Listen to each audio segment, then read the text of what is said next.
Keir Starmer's government here in the UK has drawn something of a line under one of the most fundamental kind of beliefs of the post-Thatcher approach to overseeing the state, as British Steel has been taken back under government control at the moment. Not under public ownership, it has not been nationalised, but it has been taken back under some aspects of government control. A kind of war communism, I suppose, in that all of this is in part a response to rapidly changing international contexts and international relations.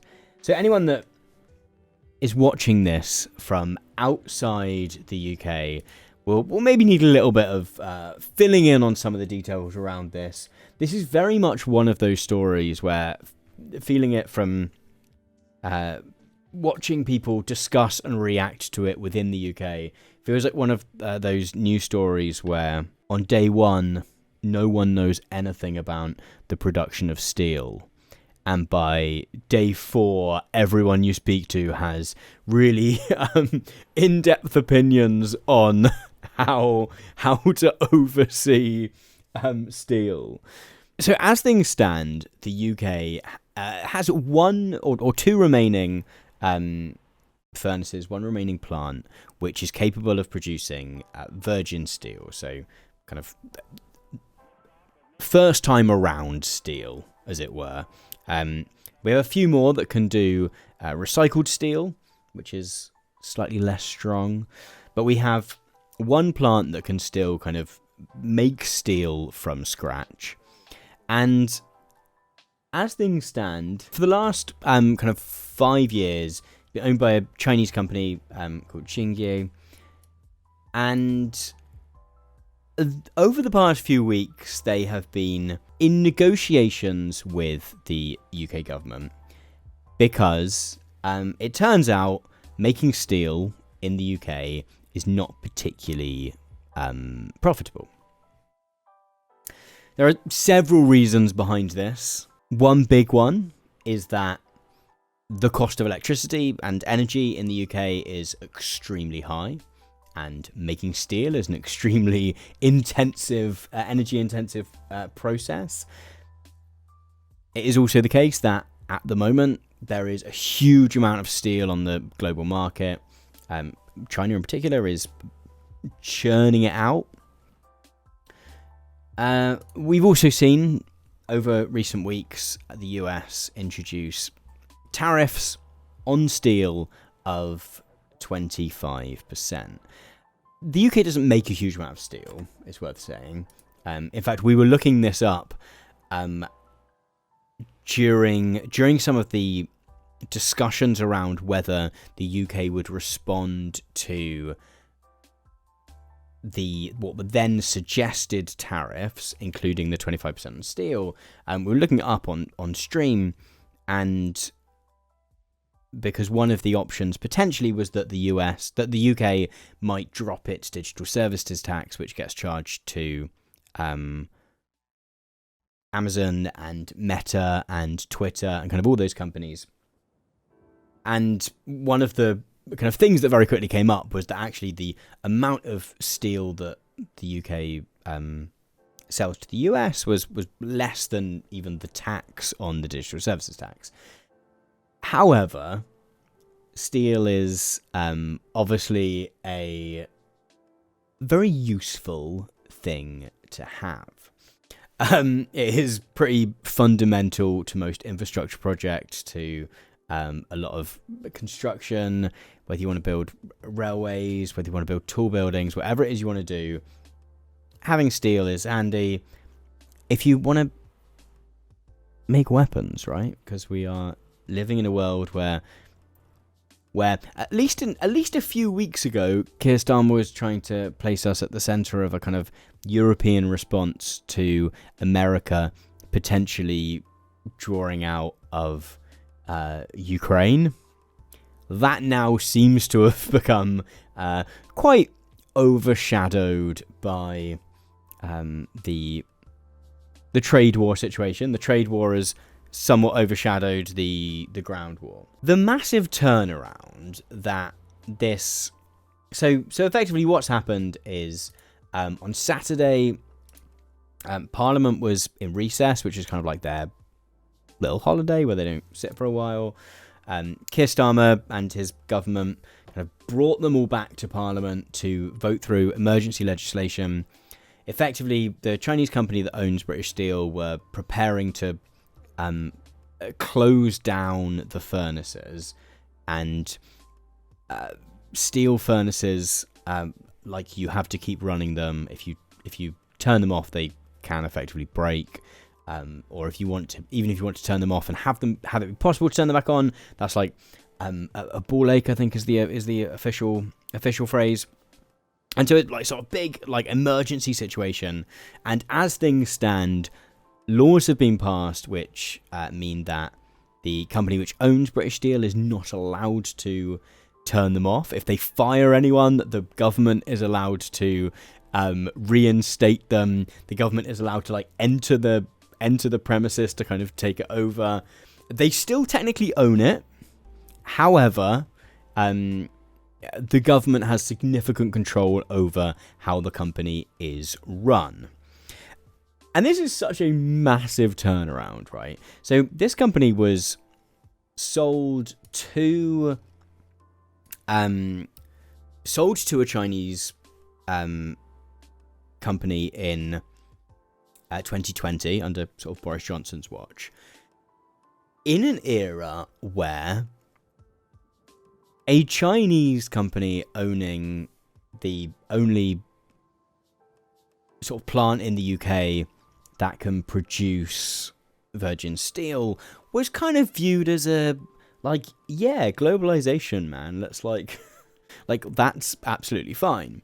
And that was the result of many decades of sort of post-Thatcher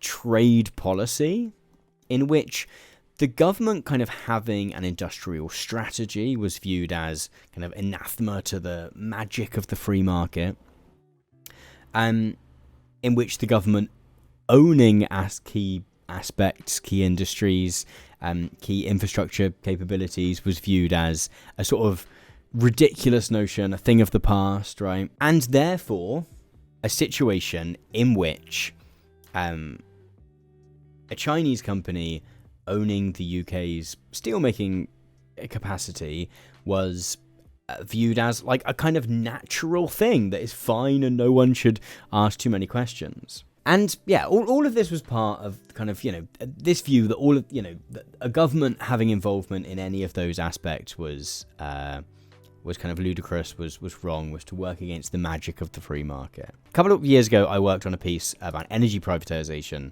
in the UK, and it was really interesting as part of that, looking over some of the sort of ownership patterns of companies, of energy generation and supply and distribution, and retail as well, companies not only in the UK but elsewhere. In fact, yeah, like Portugal's transmission grid is like partly owned by Philip Green and partly owned from Philip Green from Zara. No, the Zara guy, I think, rather than Philip Green. Sorry, and is partly owned by the State Grid Corporation of China. I can't think who owns our transmission grid at the moment. Oh no, it's really weird because so National Grid, what are they called?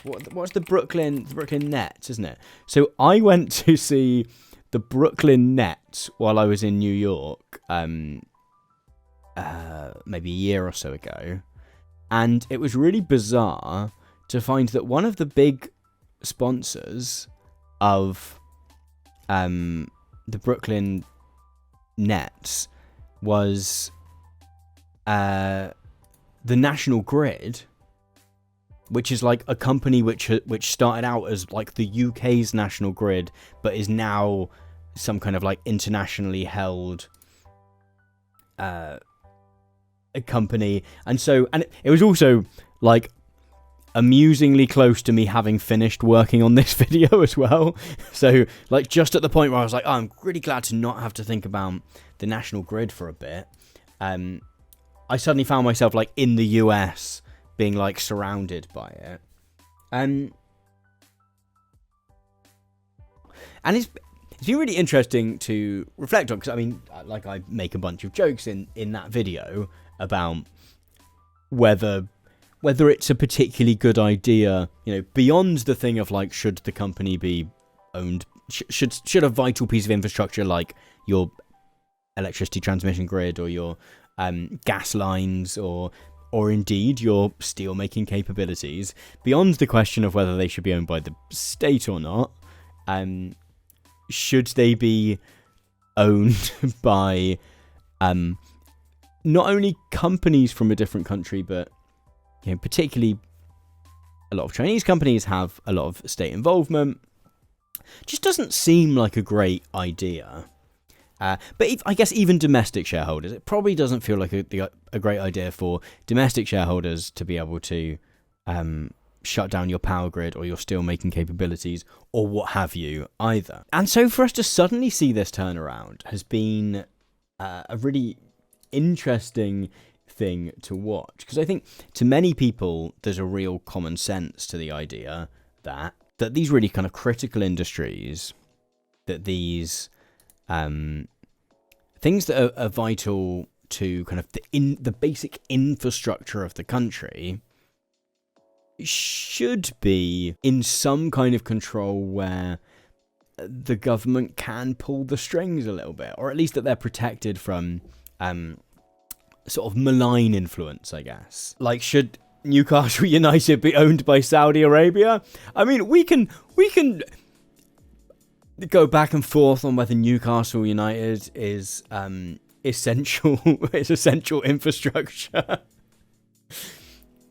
Can a country function without a Newcastle United? One of the big questions over the potential closure of the Scunthorpe plant, which was the plant that Xingye were looking at closing down, was whether they were kind of doing it malignly and maliciously. There's been a couple of conservative politicians out today sort of suggesting that was the case.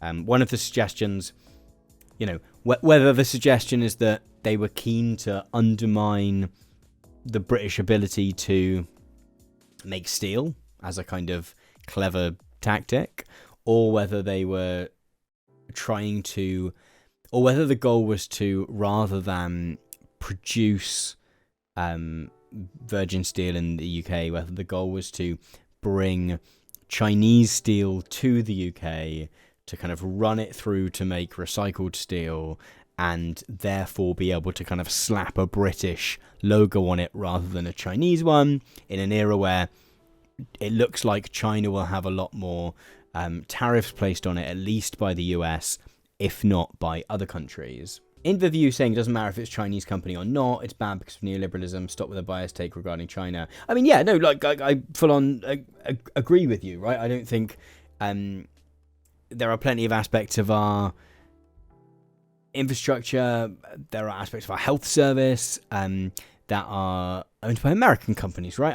I don't think that is particularly positive. Someone else was saying that EDF, which is the French energy company, still, I'm trying to think whether it's still publicly owned or not. I think it was private for a bit, and now it is owned by the government of France, EDF. Yeah, so France's state-owned energy company, I think, generates a lot of our energy, I want to say. Or is definitely, is at the very least, like a really big player in UK energy. A lot of the train services in the UK are run by the publicly owned transport companies of different countries who run train services and bus services here in the UK and make a bunch of money, which helps them subsidize train tickets and bus tickets back in the country where they are based. The UK has really been one of the most extreme followers of this ideology, right? Some of you will have seen the kind of crisis in the British water industry, or English and Welsh water industry at the very least, that has been unfolding over the past number of years, wherein the UK's water infrastructure is really outdated. There is a reasonable amount of leakage. Human feces regularly gets pumped into rivers because, depending on who you believe, the water companies are just opening up to get rid of sewage into rivers and into the sea rather than treating it, or because rainfall is causing sewage to overflow. There's a whole thing in the UK about how the rainfall kind of drains and the sewerage drains are kind of part of the same network. And a lot of that is because England and Wales have the only fully privatised water network in the world. We have, I think it was popping up when I was looking for this energy privatisation video that I made. Wendover Productions made a video a little while ago about rail privatisation in the UK, which is similarly widely viewed as a massive disaster and is often used as a reason why other countries have decided not to privatise their rail networks, because it's just so clearly been a massive disaster here in the UK. But privatisation in the UK has been just a lot more extreme and particularly radical than in other countries. And we were coming at it from a pretty strong start in terms of actually having quite a lot of industries that were in public hands. In the post-war era, the government kind of drew up a lot of industries, that particularly ones that it saw as key industries, brought them into public ownership. I was reading earlier, sort of steel didn't even come into public ownership until about 1968, I think I want to say. Gregor Swong saying now mail is privatised. It's about to be sold again to a Czech billionaire at the moment. This is our postal service, which still has the crown on it, and yet it's still called the Royal Mail, and yet is now in private hands. And one of the things that the Royal Mail really wants to be able to do, because at the moment it still has the legal obligation to deliver post to any house in the country, and I'm fairly sure I'm right in saying it has to do Monday, Tuesday, Wednesday, Thursday, Friday, Saturday deliveries. They're really keen to make it so they don't have to do Saturday deliveries. The real goal is that they don't want to have to provide a kind of legally mandated service to all homes. And that is kind of another, anyone that buys that company is doing so for kind of brand name recognition and wants to kind of take away some of those legal obligations, even though those, we should live in a country where any home can get some post, right? That feels, and not only because the people in those homes might like to get some post, but actually there are kind of fairly critical aspects of our legal system, of our electoral system, of kind of the core functioning of society, which mean it's that is a kind of really useful service to have, right? as recently as maybe 6 or 7 years ago, the idea of renationalising anything was viewed as abhorrent. I mean, even a month or so ago, right?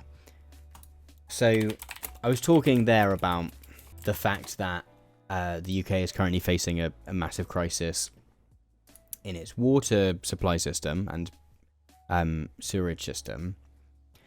And there's a company called Thames Water, which is massively in debt. So the way that it works in the UK is that all of the water companies are privatised. However, they each serve a different area of the country. You have to buy your water from that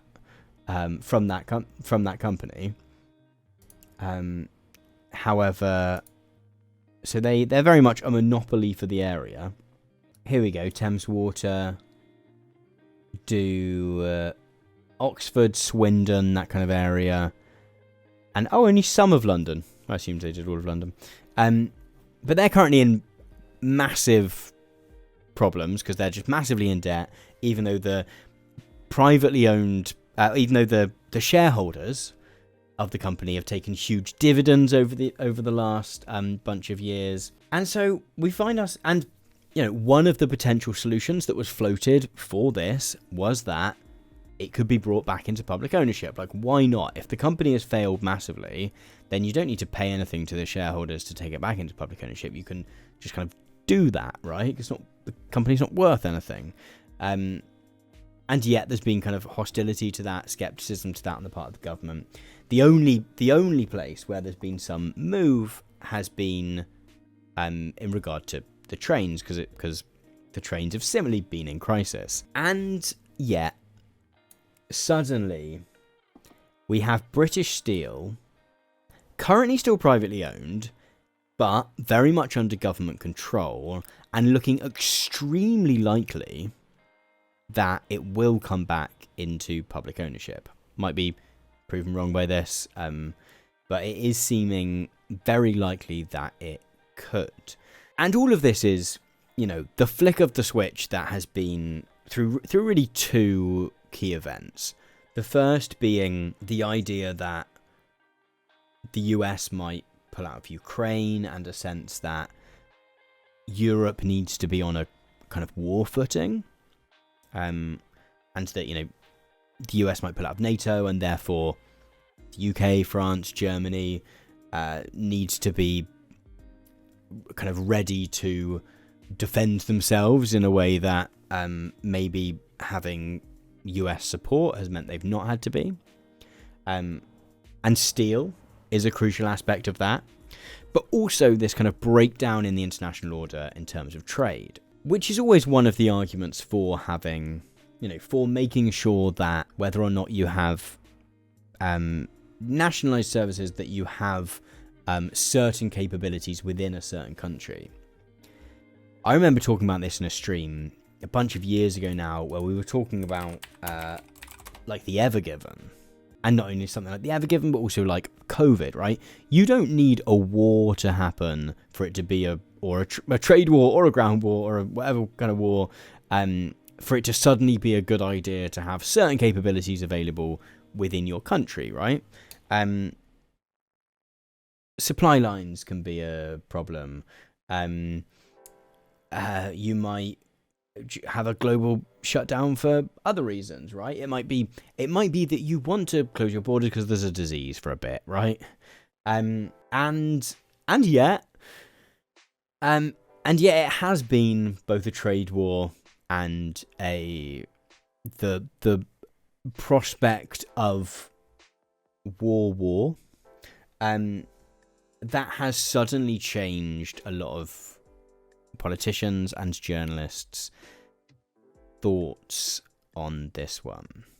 But one of the sort of interesting parts when I was making a video about energy privatization was the extent to which, there's a bit towards the end where I talk about so effectively the structure of the video is that I go through the energy system from generation, so that's like making energy, right, like power plants, etc., through kind of transmission and distribution to the kind of like supply bit. So like where you actually phone up a company and they say they're going to sell you some energy. In the UK system, all of these things are divided up. For the most part, I'm sure there are companies that do multiple bits, but in theory, at least, they're all divided up. And one of the big problems with this is that when they privatized energy in the UK, people just like weren't that into it. And so whatever kind of energy company you were given when privatization first happened, people were kind of just like stuck with that a lot. Like the whole idea was that you would get to the end of a contract and then you would negotiate with, you would go out and you would kind of shop for a new one, or you would, you would constantly be looking out for what company had the best deal. And it turns out people just aren't into that, right? That's not something people want to use their time and energy to do. I remember it took me, because also our phone network is privatized in the UK, it took me until the mid-2010s to convince my mum that she might get a better deal on her telephone with a company that wasn't BT, which is British Telecom, which was the kind of company that was the that was the publicly owned telephone company back in the day. And so she just stuck with them, right? Because actually it turns out that, I don't know, like I'm someone who will go and sift through all the deals on energy, or go and sift through all the deals on broadband and stuff. But it turns out like normal people not into that. Like that's just, and also for my mum it was like BT is the that is the company, right? And you sort of trust that company. And so in energy in the UK, there was like all of this like active effort by the government and by the industry to kind of try and make people interested in the idea of shopping around for energy. And it has repeatedly failed over the years.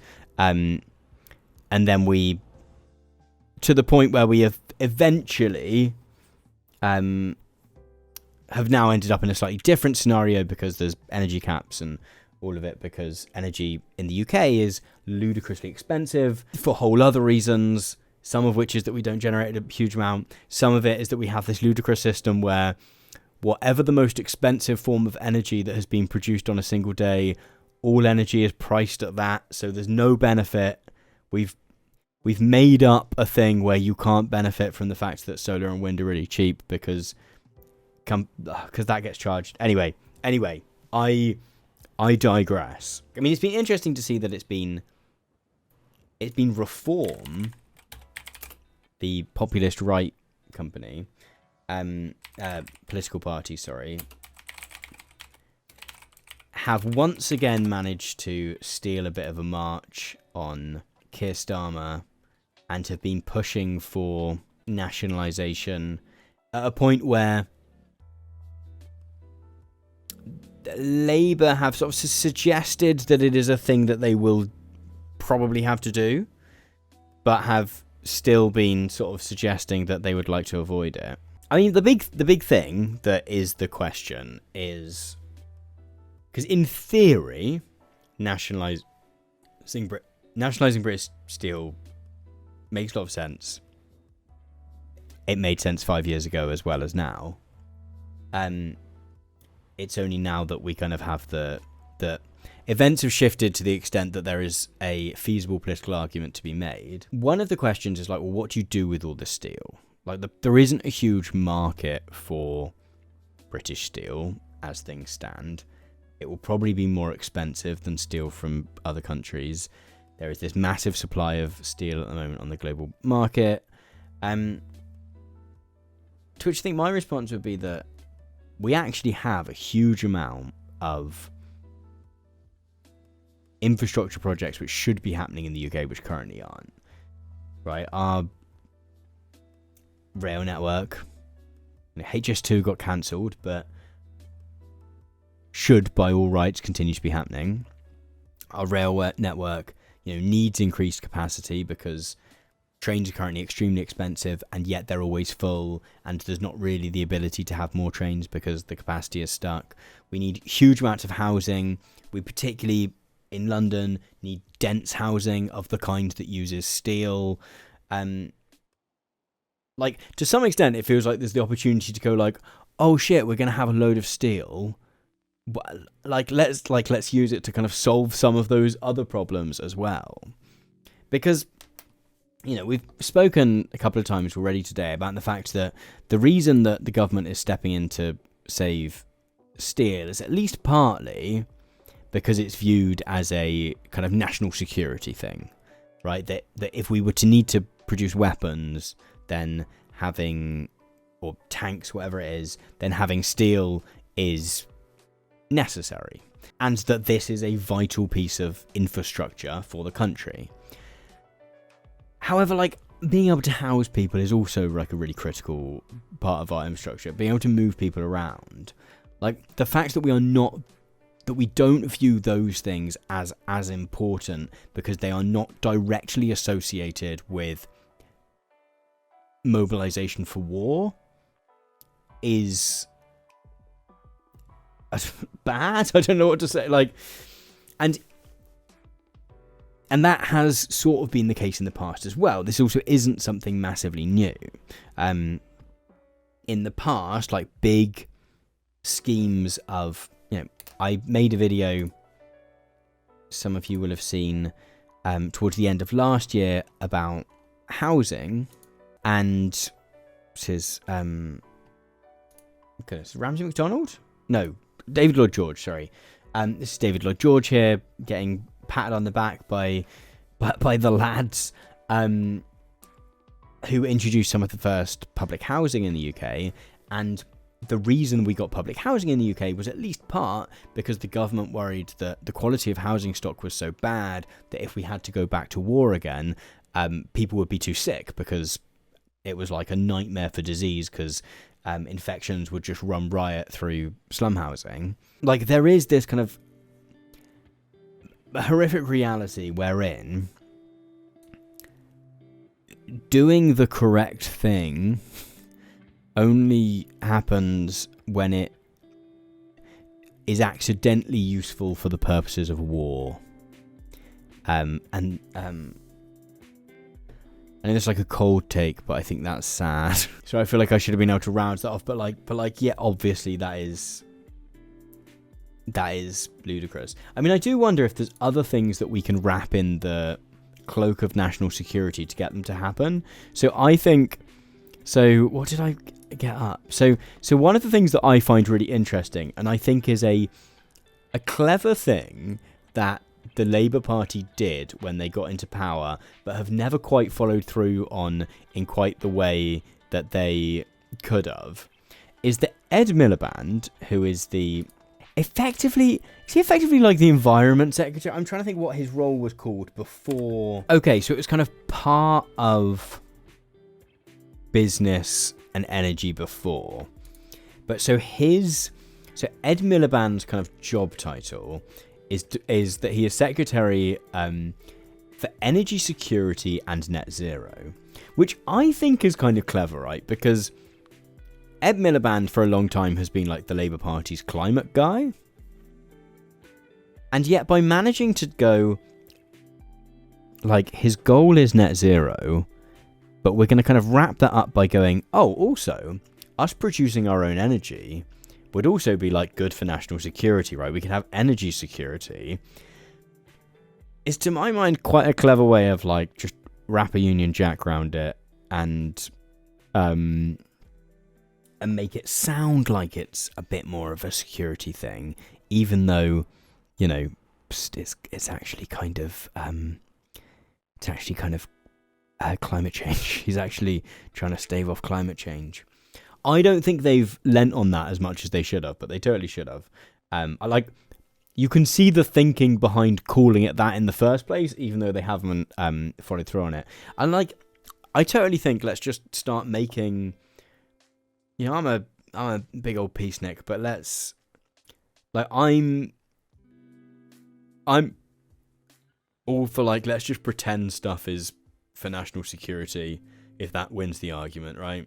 Let's build lots of housing, but call it like the Housing the Future Troops initiative. Let's it's worth saying that the highway system in the US, so one of their big post Second World War things was building the highway network, and what's the act called? Like, part of the theory behind it was as much to do with being able to transport, like, tanks around during invasion. It's the national system of interstate and defense highways. The reason that America got some new highways was that it was wrapped up in the language of national security, right? That's the Tim says a big fast train to get our boys to the front quickly, right? Yeah, that's what. Like, maybe that's just like the way we've got to make these arguments.